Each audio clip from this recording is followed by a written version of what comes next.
Video like जरूर कर लीजिए और ऐसे वीडियो लगातार फ्री में पाने के लिए चैनल को तुरंत सब्सक्राइब कर लीजिए और बेल आइकन को जरूर टैप कर लीजिए ताकि आगे भी सारे वीडियो आपको मिलते रहे। यूट्यूब में फॉलो करते हैं तो प्लीज ये वाला फ्री टेलीग्राम चैनल जरूर ज्वाइन कर लीजिएगा। सारे नोटिफिकेशन सारे अपडेट यहीं पे आते हैं, ध्यान रखिए। Welcome back to our YouTube channel CSAT preparation. उम्मीद है कि आप स्वस्थ होंगे और बेहतर तैयारी कर रहे होंगे। फ्रेंड्स, आज की इस वीडियो में हम लोग एमपीपीएससी में आए हुए सी सेट के प्रश्नों का डिस्कशन करेंगे। देखिए, इस वीडियो में भले ही हम एमपीपीएससी के प्रश्नों का डिस्कशन कर रहे हैं, लेकिन यह क्लास सभी प्रकार के स्टेट पीसीएस एग्जाम और वनडे एग्जाम के लिए उपयोगी होने वाला है, क्योंकि जो सी सेट के प्रश्नों के कॉन्सेप्ट होते हैं वो लगभग सभी प्रकार के प्रतियोगी परीक्षाओं के लिए समान होते हैं। तो चलिए दोस्तों, आगे बढ़ते हैं अपने क्लास की ओर। इससे पहले देखिए, अगर आप टीम के पेड कोर्सेज से जुड़ना चाहते हैं पीसीएस के कंप्लीट प्रिपरेशन के लिए, तो आप इन दिए गए नंबर पे कॉल या व्हाट्सएप करके टीम के पेड कोर्स से जुड़ने की प्रक्रिया समझ सकते हैं। ये ज्ञान सर का व्हाट्सएप नंबर है, आप यहाँ से व्हाट्सएप के माध्यम से भी जानकारी प्राप्त कर सकते हैं। इसके अतिरिक्त आप प्ले स्टोर से स्टडी फॉर सिविल सर्विसेज का एप्लीकेशन जरूर इंस्टॉल कीजिएगा। एप्लीकेशन के माध्यम से आप जिन भी कोर्सेज से जुड़ेंगे वहां पर आपको 20% का डिस्काउंट मिल सकता है। सिर्फ आपको एक कोड अप्लाई करना है, GYANSIR, ज्ञान सर। जैसे ही लिखा है ऐसे ही आपको अप्लाई करना है। यह ऑफर लिमिटेड टाइम के लिए, तो जल्द से जल्द आप इसका लाभ लीजिए। चलिए दोस्तों, अब आगे बढ़ते हैं अपने क्लास की ओर। पर पहला क्वेश्चन दिया आपको विलुप्त संख्या ज्ञात करना है ना। ये सीक्वेंस दिया गया है, कुछ यहाँ पे नंबर्स दिए गए हैं और आपसे पूछा जा रहा है कि मिसिंग नंबर फाइंड कीजिए। देखिए, यहाँ पे आप देखेंगे 56 से 58 हो गया, मतलब 2 की वृद्धि हुई है। 58 से 62 हो गया, मतलब 4 की वृद्धि हुई है। यहाँ का गैप आप नहीं निकाल सकते। ठीक है, अब देखिए क्या कंडीशन दिख रहा है। हो सकता है डबल डबल चले, या तो हो सकता है 2-2 जुड़े। अब यहाँ पे देखिए 86 से 118 हो गया, मतलब यहाँ पे 32 का ग्रोथ हुआ है। और 118 से 182 मतलब 64 का ग्रोथ हुआ है। तो आपको पैटर्न समझ में आ गया कि डबल डबल हो रहा है। तो 4 का डबल 8 हो जाएगा। 62 में 8 जोड़ेंगे तो कितना मिल जाएगा? 70 मिल जाएगा। और 70 में अगर 16 जोड़ा होता ना तो 86 मिलता, मतलब क्रॉस चेक भी सही आ रहा है। तो ऑप्शन नंबर डी इसका बिल्कुल सही हो जाएगा। चलिए आते हैं अगले प्रश्न पर। देखिए, यहाँ पे हिंदी में क्वेश्चन दिया है, ये मैं बताना भूल गया। यहाँ पर ना आगे इसका इंग्लिश वर्जन है, तो अगर आप इंग्लिश के साथ सेटिस्फाइड हैं तो आप इंग्लिश को देख लीजिएगा, या फिर अगर हिंदी आपको चाहिए तो आप हिंदी में भी देख सकते हैं। देखिए, दूसरा क्वेश्चन है, रिक्त स्थानों की पूर्ति कीजिए। आपको ना इस स्थानों की पूर्ति करनी है। तो देखिए, रिक्त स्थानों की पूर्ति वाले क्वेश्चन, जब भी ऐसे क्वेश्चन मिलते हैं तो आप क्या कीजिएगा, आप डिवीजन के साथ चेक करिएगा पहले, है ना। वैसे आप किसी के भी साथ चेक करिए, आंसर पे कोई फर्क नहीं पड़ेगा, लेकिन डिवीजन के साथ क्यों? क्योंकि बॉडमॉस वाला जो रूल होता है वहां से आसानी से आप इसको सेट कर लेंगे। देखिए, पहले ऑप्शन को फिल करेंगे 55 + 12, है ना। इसके बाद यहाँ पे क्या हो जाएगा, -25 और यहाँ पे डिवीजन 5, है ना।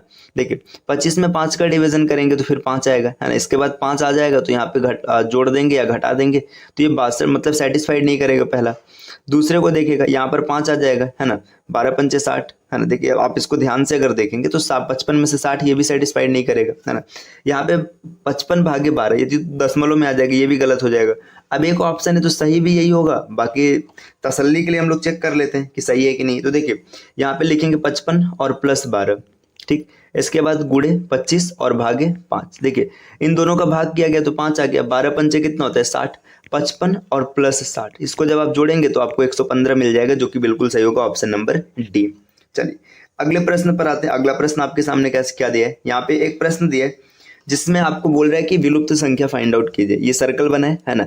इस सर्कल में कुछ नंबर्स लिखें और यहाँ पे एक विलुप्त संख्या, ये आपको फाइंड करना है कि विलुप्त संख्या का आंसर क्या आएगा। देखिए, आप देखो 2 है ना। 2 के सामने 8 है, मतलब 2 से 8 बन गया। कैसे 8 बना? 4 गुना किया गया, है ना। 3 से 12 बन गया, मतलब ये भी 4 गुना, है ना। 5 से 20 बन गया, ये भी 4 गुना। अब देखिए 6 से क्या बनेगा? 6 × 4 = 24, तो ये भी 4 गुना करेंगे तो आंसर नंबर सी इसका बिल्कुल सही हो जाएगा, 24। चलिए अब आते हैं अगले प्रश्न पर, है ना। प्रश्न अच्छा, यहाँ पे इंग्लिश वर्जन है, तो देखिए ये हिंदी वर्जन है इसका, है ना। यहाँ पे क्या दिया है, एक घड़ी के मिनट की सुई 1.5 सेंटीमीटर लंबी है, इसकी नोक 40 मिनट में कितनी दूरी तय करता है। अब एक चीज समझिएगा, देखिए यहाँ पे ये घड़ी है ना। इसकी जो सुई है, सुई कितनी है? 1.5 सेंटीमीटर। 1.5 कहने का मतलब समझ रहे, ये सेंटर हो गया, है ना। ये सुई है, तो यहाँ पे ये इसका रेडियस दिया जा रहा है। आर बराबर कितना दे रहा है? इनडायरेक्ट आपको बता रहा है कि आर बराबर है 1.5 सेंटीमीटर, ठीक। इसके बाद का इंफॉर्मेशन क्या है? इसके बाद का इंफॉर्मेशन ये कि ये घड़ी 40 मिनट, देखो अब जो मिनट वाली सुई है ना, ये 60 मिनट में पूरा 360 डिग्री चल लेता है। जो मिनट वाली सुई है 60 मिनट में 360 डिग्री चल लेता है। तो 40 मिनट का अगर कैलकुलेशन करेंगे तो 40 मिनट में चलेगा 240 डिग्री। अब आपसे पूछ रहा है ये कितनी दूरी तय करेगी, तो दूरी तय करने के लिए हम लोग परिधि के साथ जाएंगे। तो यहाँ पे बेसिक फार्मूला लग जाएगा, मैं इस साइड लिख दे रहा हूँ। देखिए, इसके द्वारा तय दूरी हो जाएगा 2πr θ/360, है ना। ये फार्मूला अप्लाई करेंगे। देखिए 2 पाई का मान 3.14 और आर का मान रखेंगे 1.5। देखिए थीटा बटे 360 तो 240 बटे 360। अब इसको कैलकुलेट करना है। देखिए 120 से काट लीजिएगा, 120 से अगर आप काटेंगे तो यहाँ पे ये 2 बार में जाएगा और ये 3 बार में जाएगा। अब ये दोनों आपस में कैंसिल हो जाएंगे, है ना, क्योंकि ये 1.5 दूना 3 हो जाएगा। अब बचा कितना, देखिए 3.14 गुणे 2। अब अगर आप इसको कैलकुलेट करेंगे 3 दूना 6.28, ऑप्शन नंबर बी इसका बिल्कुल सही हो जाएगा। तो मेरे हिसाब से आपको चीजें समझ में आ रही होंगी। चलिए आते हैं अगले स्लाइड पर, अगले क्वेश्चन पर। यहाँ पर दिया है ताश के 52 पत्तों को एक भली भांति फेंटी गई गड्डी में से एक पत्ता निकाला जाता है। प्रत्येक परिमाण समान रूप से संभव हो तो निकाले गए पत्तों में इक्का नहीं होने की प्रायिकता क्या। देखिए ताश की जो गड्डियां होती है इसमें कुल 52 पत्ते होते हैं, है ना। 52 पत्तों में इक्को की संख्या कितनी होती है, 4, है ना।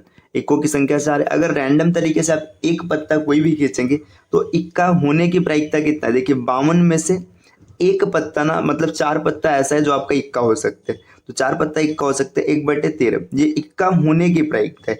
लेकिन आपसे पूछ रहा है इक्का न होने की प्रायिकता क्या है। तो इक्का न होने की प्रायिकता आपको पता है, 1 से माइनस कर लेंगे, 1 माइनस 1/13। तो यहाँ पर आपका सही आंसर आ जाएगा 12/13, है ना। ताश की गड्डी में जब आप खींचेंगे तो इक्का न होने की प्रायिकता 12/13, ऑप्शन नंबर सी हो जाएगा। चलिए आते हैं अगले प्रश्न पर। अगले प्रश्न पे क्या पूछा जा रहा है, आपसे बोला जा रहा है कि निम्नलिखित आंकड़ों की माध्यिका ज्ञात कीजिए, है ना। माध्यिका ज्ञात करना तो सबसे पहले आप इसको एक तरीके से आरोही क्रम में व्यवस्थित कीजिएगा, है ना। आरोही क्रम में व्यवस्थित करेंगे। देखिए 3 3, है ना, ये हो गए, है ना। 3 के बाद 4 है तो 4 को हमने लिख लिया। सीरीज में 5 भी है, 5 को भी लिख लिया गया। 5 के बाद 6 नहीं है, 7 है। 7 के बाद 8 नहीं है, 9 है, फिर 10। अब आगे 11 नहीं है, 12 है, 13 नहीं दिख रहा है, 14 नहीं दिख रहा है, 15 16, यहाँ पे 18 है। 18 के बाद 19 है, 19 के बाद 21 है। देखिए अब जब माध्यिका निकालना है तो यहाँ पे पहले पदों को काउंट करेंगे। देखिए 3 और 3 3 6 3 9 और 2 11, 11 पद है। मतलब आपको एकदम बीच वाला चाहिए, छठा पद चाहिए, है ना। आपको पता है ना n+1/2, है ना। तो यहाँ पे आपको आ जाएगा छठवां पद। तो छठवां पद क्या हो जाएगा, 2 2 4 1 5, 5 इधर से छोड़ दीजिएगा, ऐसे 5 इधर से भी छूट जाएगा, आंसर आ जाएगा 9, ऑप्शन नंबर ए। चलिए ये 6 प्रश्न हो गए। आते हैं अगले प्रश्न पर। देखिए यहाँ पे इंग्लिश वर्जन है, इस जितने क्वेश्चंस पीछे बताए गए तो आप इसको देख सकते हैं। चलिए आते हैं अगले स्लाइड, अगले क्वेश्चन पे।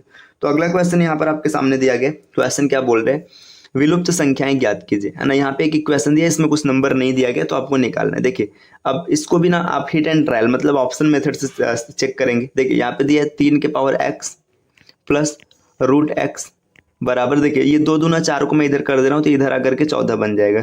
अब आपको यहाँ पे ना हिट एंड ट्रायल से ट्राई करना है। देखिए यहाँ पे पहले अगर यहाँ पे 2 रखेंगे तो 3 3 का 9 हो जाएगा और 9 2 11, पहला सेटिस्फाइड नहीं हो रहा है। 5 रखेंगे तो बहुत ज़्यादा हो जाएगा, 4 रखेंगे तो भी ज़्यादा हो जाएगा, 3 गलत हो गया तो 1 सही होगा। चेक कर लेते हैं। देखिए 3 के पावर x मतलब देखिए 3 के पावर 2 और प्लस √25 बराबर 14। अब आप इसको चेक करिएगा। देखिए 3 3 का 9 और 9 5 14, ऑप्शन नंबर डी इसका बिल्कुल सही हो जाएगा। चलिए नेक्स्ट अगले प्रश्न पर आते हैं। अगला प्रश्न आपसे क्या पूछा है, विलुप्त संख्या ज्ञात कीजिए। आपको यहाँ पे मिसिंग नंबर फाइंड करना है। अब देखिए मिसिंग नंबर में क्या सीक्वेंस चल रहा है, अगर आप लेफ्ट टू राइट देखेंगे, देखिए 13 11 से मिलकर 59 बना है। अब आप कैसे बना सकते हैं, देखिए थोड़ा सा विचार करेंगे तो आपको पता चलेगा। 13 दूना 26 और 11 3 33, इसमें सीक्वेंस क्या चल रहा है, 13 में 2 का गुणा कराया गया, 13 दूना 26 हो जाएगा, 11 में 3 का कराया गया, 11 3 33 हो जाएगा और इसको जोड़ दिया जाएगा। इसी प्रकार देखिए 9 दूना 18, है ना, 18 हो गया और 17 3 51, इसको भी जोड़ देंगे तो 69 आ जाएगा। तो यहाँ पर ना ये नंबर x है। अब ये x क्या है नहीं पता है तो मान लेते हैं कि इसमें 2 से मल्टीप्लाई कराया गया तो 2x, है ना, प्लस 13 3 39 और बराबर आपको कितना मिल रहा है, 49 मिल रहा है। अब 39 को इधर भेजेंगे तो ये क्या हो जाएगा, माइनस हो जाएगा। x बराबर आपको मिल जाएगा 5, ऑप्शन नंबर बी इस प्रश्न का बिल्कुल सही उत्तर होगा। चलिए अगले प्रश्न पर आते हैं। अगला प्रश्न आपके सामने क्या दिया, ये एनालॉजी का एक क्वेश्चन है। देखिए 9 90 से संबंधित है तो 12 किससे संबंधित होगा, 9 10 में 90, 12 10 में 120, लेकिन ऑप्शन नहीं दिख रहे। अब क्या करेंगे, अब थोड़ा सा विचार कीजिए। देखिए 9 का स्क्वायर प्लस 9, 9 9 81 और 9 90। तो इसी तरीके से 12 का स्क्वायर और प्लस 12, है ना, 12 12 में 144 और इसमें 12 जोड़ेंगे तो 156 आ जाएगा, ऑप्शन नंबर बी इसका बिल्कुल सही हो जाएगा। चलिए अब आते हैं अगले प्रश्न पर। अगले प्रश्न की ओर अगर बढ़ेंगे तो यहाँ पे दिया है कि विलुप्त संख्या आपको फाइंड आउट करना है। देखिए आपको मिसिंग नंबर कैसे मिलेगा, यहाँ पे अल्टरनेट पेयर आपको देखना है, 4 2 6, 6 2 8, 8 2 10 है ना, 2 2 का चल रहा है। बाकी नीचे देखिए 6 5 11 है ना, अब 5 का चल रहा है, 11 5 16, सेटिस्फाइड हो रहा है। तो अब आगे भी अब 5 की गैपिंग को देखेंगे, 16 और 5 21, ऑप्शन नंबर सी इसका बिल्कुल सही हो जाएगा। चलिए अब आते हैं इसके अगले प्रश्न पर, क्वेश्चन नंबर 11 पर। तो देखिए प्रश्न संख्या 11 क्या है, यहाँ पे दिया है कि आप एक ऐसे क्षेत्र में परिवार नियोजन कार्यक्रम को लागू करने के प्रभारी है जहां वर्तमान स्थिति का कड़ा विरोध है। आप वहां के रहने वालों को छोटे परिवार रखने के लिए मनवाना चाहते हैं। इस संदेश को उन तक पहुंचाने का सबसे अच्छा तरीका क्या होगा। मतलब ये बताया जा रहा है कि आप ऐसी जगह पर हैं जहां पर मतलब वर्तमान नीति जो चल रहा है प्रेजेंट टाइम में कि चीज़ों को इस प्रकार से मतलब मानना चाहिए इस नियम को, वहाँ पे इसका एकदम कड़ा विरोध हो रहा है। जैसे देखिए सरकार का नियम है हम दो हमारे दो, मतलब एक दंपति के 2 बच्चे होने चाहिए है ना, तो आप वहाँ पे मान ही नहीं रहे कोई है ना। अब आपसे पूछा जा रहा है कि आप इसको मनवाने के लिए क्या क्या कर सकते हैं। देखिए नुक्कड़ नाटक और नाटक जो इस समस्या पर आधारित है उन्हें दिखाकर बाद में तर्कों के साथ परिवार नियोजन से अच्छी सेहत और जीवन स्तर के सुधार के बारे में समझाया जाए। एक ये मतलब तर्क दिया जा रहा है कि आप ऐसा करेंगे, देर से विवाह करें और बच्चों के बीच में सही अंतर को बढ़ावा दें, आप ये कर सकते हैं ना। परिवार नियोजन उपकरणों के इस्तेमाल के बदले कुछ प्रोत्साहन देकर, अब यहाँ पे देखिए आप उनको मतलब प्रोत्साहन देंगे, जो लोग पहले से परिवार नियोजन के तरीके अपना रहे हैं उनसे वहां रहने वालों से सीधी बातचीत करने के लिए कहना। तो देखिए इसका सबसे सही तरीका है जो इसमें लगभग सही तो सभी है ना, मतलब आप इसको दिखाएंगे ये भी करेंगे, लेकिन जो लोग पहले से है ना आपसे ज्यादा वहां पे उनकी बात मानी जाएगी। तो ऑप्शन नंबर डी यहाँ पे बिल्कुल सही हो जाएगा। चलिए अब आते हैं अगले प्रश्न पर। अगला प्रश्न क्या है आपके सामने, नेक्स्ट देखिए यहाँ पे दिया यदि 1 जनवरी 1995 को रविवार था तो 1 जनवरी 1996 को सप्ताह का कौन सा दिन पड़ेगा। ये चीज मैंने आपको बता रखा है। जब कभी भी नॉर्मल ईयर होता है ना, नॉर्मल ईयर में क्या होता है कैलेंडर का फर्स्ट और लास्ट डे हमेशा क्या होता है सेम होता है। अब यहाँ पे समझिए अगर 1 जनवरी 1995 को संडे था इसका मतलब 31 दिसंबर 1995 को भी क्या होगा संडे होगा, क्योंकि यहाँ पे पहला और अंतिम दिन सेम हो जाएगा। तो 1 जनवरी 96 को पूछा जा रहा है। देखिए 31 दिसंबर 1995 संडे था तो इसके एक दिन बाद 1 जनवरी 1996 को क्या हो जाएगा मंडे हो जाएगा। ऑप्शन नंबर बी इसका बिल्कुल सही हो जाएगा। चलिए अब आते हैं अगले स्लाइड पर। देखिए यहाँ पे इंग्लिश वर्जन है तो आप इसको देख लीजिएगा है ना, वही क्वेश्चन है जो सॉल्व कराया गया। अब देखिए यहाँ पे अगला क्वेश्चन है, क्वेश्चन संख्या 13 क्या बोल रहा है। 13 ये बोल रहा है कि आप एक भूकंप प्रभावित क्षेत्र के जीवित बचे लोगों को बुनियादी मेडिकल सुविधाएं उपलब्ध करवाने के प्रभारी अधिकारी हैं। अब मतलब भूकंप है आप वहां पे प्रभारी अधिकारी हैं, आपके हर संभव प्रयास के बावजूद लोगों ने आपके ऊपर राहत कोष से पैसा बनाने के आरोप लगाए, आप क्या करेंगे। मतलब आप अधिकारी थे, भूकंप आया था, लोगों को बचाना था, वहां पे बजट था, पैसा था, अब आपने सब कुछ अच्छे से काम किया लेकिन उसमें लोग क्या कह रहे हैं कि आपने वहां से पैसा खाया हुआ है। अब आप क्या करेंगे। देखिए मामले की पड़ताल के लिए जांच कमेटी स्थापित करवाएंगे, ठीक है ये हो सकता है, ठीक है मतलब नियम तो यही है। अपने वरिष्ठ से अपनी जगह किसी दूसरे व्यक्ति को नियुक्त करने को कहेंगे, ये तो गलत बात है, ऐसा होगा ही नहीं है ना। घपला करके फिर बोलो कि नहीं हमको हटा दीजिए है ना। आरोपों के ऊपर कोई ध्यान नहीं देंगे, ये भी मतलब गलत है, ध्यान नहीं देंगे तो चीजें बढ़ती जाएंगी है ना। आगे जब तक मामला सुलझ नहीं जाता तब तक किसी तरीके का कार्य की पहल नहीं करेंगे, ये भी गलत है ना। ऐसा थोड़ी ना कि एक मामला पड़ गया तो फिर उसको लेके बैठे रहेंगे, कोई काम ही नहीं करेंगे है ना। मामले की पड़ताल के लिए जांच कमेटी स्थापित कराएंगे है ना, कि भाई अगर मैंने गलत किया है तो मेरे साथ जो पनिशमेंट है वो किया जाए है ना। चलिए आते हैं अगले प्रश्न पर। अगला प्रश्न ये है आपके सामने एक मामला आता है जिसमें एक गरीब बुजुर्ग आदमी किन्हीं कारणों की वजह से अपना राशन कार्ड उपलब्ध नहीं करवा पाता। मतलब एक मैटर ऐसा है जिसमें एक गरीब को राशन कार्ड नहीं मिल रहा है और अपने जीवन की बुनियादी जरूरतों को पूरा करने के लिए राशन लेना चाहता है। मतलब उसको राशन चाहिए ही चाहिए है ना, ताकि वो खा पी सके। अपने वरिष्ठ का इन मामले को संभालने का दृष्टिकोण जानते हुए आप क्या करेंगे है ना। मतलब अब जैसे आपको पता है कि हमें क्या करना चाहिए। देखिए सख्ती से प्रक्रिया के अनुसार चलेंगे, ठीक है सही। ये हो सकता है कि आप थोड़ा प्रक्रिया को कड़क करवाएं है ना। गरीब आदमी की मदद करने के लिए कोई अतिरिक्त राशन कार्ड, ये तो है नहीं कि मतलब उसको एक्स्ट्रा राशन कार्ड दे दिया जाए है ना। कुछ पैसे मतलब अपने पास से देकर, ये उसका परमानेंट सॉल्यूशन नहीं है ना। गरीब आदमी की जरूरत को समझते हुए कुछ प्रक्रियात्मक कदमों की अवहेलना करेंगे है ना। अब नियम तोड़ना ये अधिकारी के मतलब ऊपर शोभा नहीं देगा, वो नियम तोड़ नहीं सकता, तो ये क्या करेगा सख्ती से प्रक्रिया के अनुसार चलेगा है ना। मतलब जो काम में डिले हो रहा है उसको थोड़ा सा सख्त होकर के तेजी से करवाएगा ताकि उस गरीब को राशन कार्ड जल्दी से जल्दी मिल जाए। चलिए अगले प्रश्न पर आते हैं। अगला प्रश्न ये है, देखिए रुकिए ये क्या हो रहा है ये, चलिए देखिए अगला प्रश्न ये नीचे दिए गए तीन शब्दों में कुछ समानता है ना। आपको मतलब ये क्या करना है, इसका एक विकल्प निकाल। देखिए क्रिकेट, कबड्डी, बास्केटबॉल, ये तीनों खेल है। यहाँ से देखेंगे टेनिस खेल है, बाकी टीम, मैदान, खेल, ये सब खेल का हिस्सा है ना। मतलब खेल खेलने के लिए टीम बनती है, मैदान में खेला जाता है और खेल है, तो यहाँ पे ऑप्शन हो जाएगा टेनिस। ऑप्शन नंबर ए इसका बिल्कुल सही होगा। चलिए बढ़ते हैं अगले प्रश्न पर। अगला प्रश्न क्या है, अगला प्रश्न है, आप एक बस में सफर कर रहे हैं, अचानक आप देखते हैं कि एक व्यक्ति चलती हुई बस से गिर जाता है। आप अपने गंतव्य पर पहुंचने में लेट हो रहे हैं तथा बस पहले से निर्धारित समय से पीछे चल रही है, आप क्या करेंगे? बस से आदमी गिर गया, आप लेट हो रहे हैं, आप क्या करेंगे? तो भैया यहाँ पे आपको सीधी सी बात है, उस आदमी को हॉस्पिटल पहुंचाना पड़ेगा, भले ही आपकी ड्यूटी छूट जाए। देखिए, जल्दी से कंडक्टर व ड्राइवर से बस रोकने के लिए कहेंगे, उस व्यक्ति की मदद करेंगे, हो सकता है ना। नजरअंदाज कर देंगे, है ना, ये तो गलत हो गया, अधिकारी के मतलब ऊपर शोभा नहीं देगा।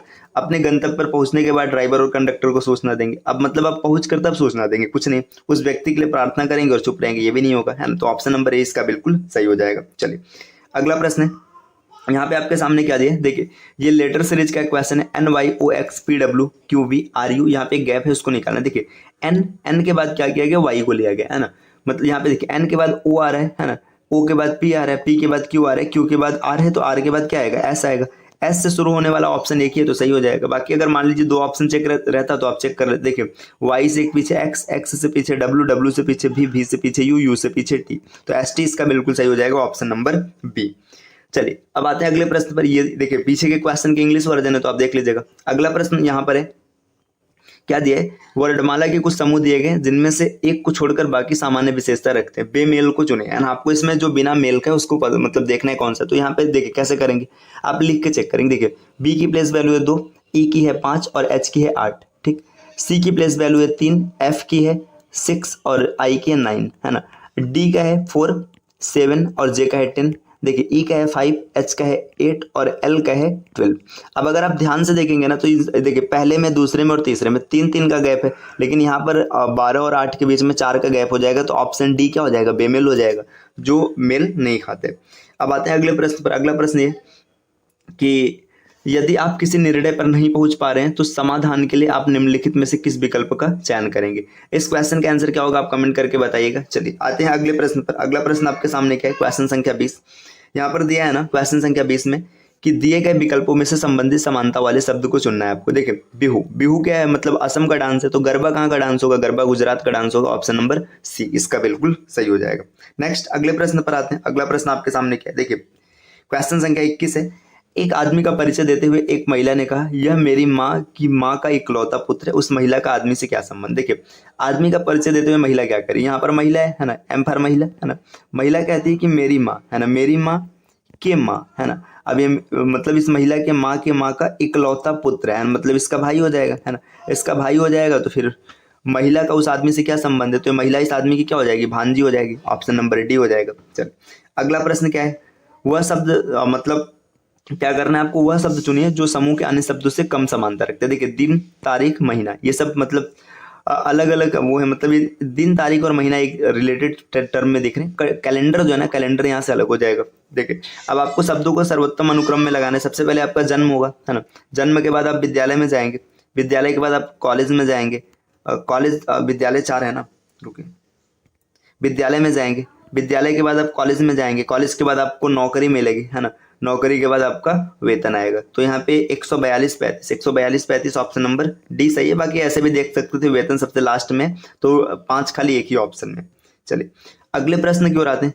जिस प्रकार कॉलेज विद्यार्थी से संबंधित है उसी प्रकार हॉस्पिटल किससे संबंधित? देखिए कॉलेज में कौन जाता है, विद्यार्थी वहां पे क्या करता है, शिक्षा प्राप्त करता है। तो इसी तरीके से हॉस्पिटल में कौन जाएगा, मरीज क्या प्राप्त करेगा, इलाज, ऑप्शन नंबर डी। अगर यहाँ पे शिक्षक लिखा होता तो डॉक्टर सही हो जाता, है ना। चलिए अब आते हैं अगले प्रश्न पर। अगला प्रश्न आपके सामने क्या है, देखिए अगला प्रश्न यहाँ पर आपके सामने कुछ ये है ना, आपसे मिरर इमेज पूछा जा रहा है, डिटर्मिनेशन का मिरर इमेज निकालना। तो देखिए जब भी मिरर इमेज की बात करेंगे ना, शीशे में जैसे आपने यहाँ पे शीशा लगा दिया है ना, तो ये चीज क्या होगा, एकदम मतलब जो सबसे लास्ट में वो सबसे पहले आ जाएगा। तो यहाँ पे एन को आप ऐसे लिखेंगे, है ना, उल्टा एन बनेगा। तो पहला ऑप्शन गलत हो गया क्योंकि इसमें एन उल्टा नहीं है ना। दूसरे ऑप्शन में एन उल्टा है, तीसरे ऑप्शन में देखिए एन उल्टा नहीं है, तो ये भी गलत हो गया, है ना। और चौथे ऑप्शन में भी एन उल्टा है ना। इसके बाद और देखिए एन हो गया, एन के बाद अब देखिए यहाँ पे आपको ओ चाहिए, ओ आई पे कोई फर्क नहीं पड़ेगा, ठीक है। अब देखिए यहाँ पे देखेंगे ना तो टी पर भी कोई फर्क नहीं पड़ेगा, इसमें टी उल्टा लिखा गया, तो ये भी गलत हो जाएगा। ऑप्शन नंबर 20 का बिल्कुल सही हो जाएगा। चलिए और भी आगे बढ़ते हैं, है ना। तो देखिए और आगे बढ़ेंगे तो यहाँ पर कुछ क्वेश्चन दिए हैं ना, क्वेश्चन नंबर 25 से ना अब हम लोग 25 से और आगे के क्वेश्चन अगले क्लास में करेंगे। देखिए यहाँ पे पूरा पेपर है, तो इस पूरे पेपर को सॉल्व किया जाएगा। पूरे पेपर की सॉल्यूशन के लिए आप चैनल सी साइड प्रिपरेशन को सब्सक्राइब कर लीजिए। और अगर आप हमारे टीम के पैड ग्रुप से जुड़ना चाहते हैं तो स्टडी फॉर सिविल सर्विसेज को इंस्टॉल कीजिए, या फिर आप दिए गए नंबर्स पे संपर्क कर सकते हैं। तो चलिए मिलते हैं आपसे नेक्स्ट वीडियो में कुछ नए इन्फॉर्मेशन के साथ। तब तक के लिए take care, bye bye and thank you.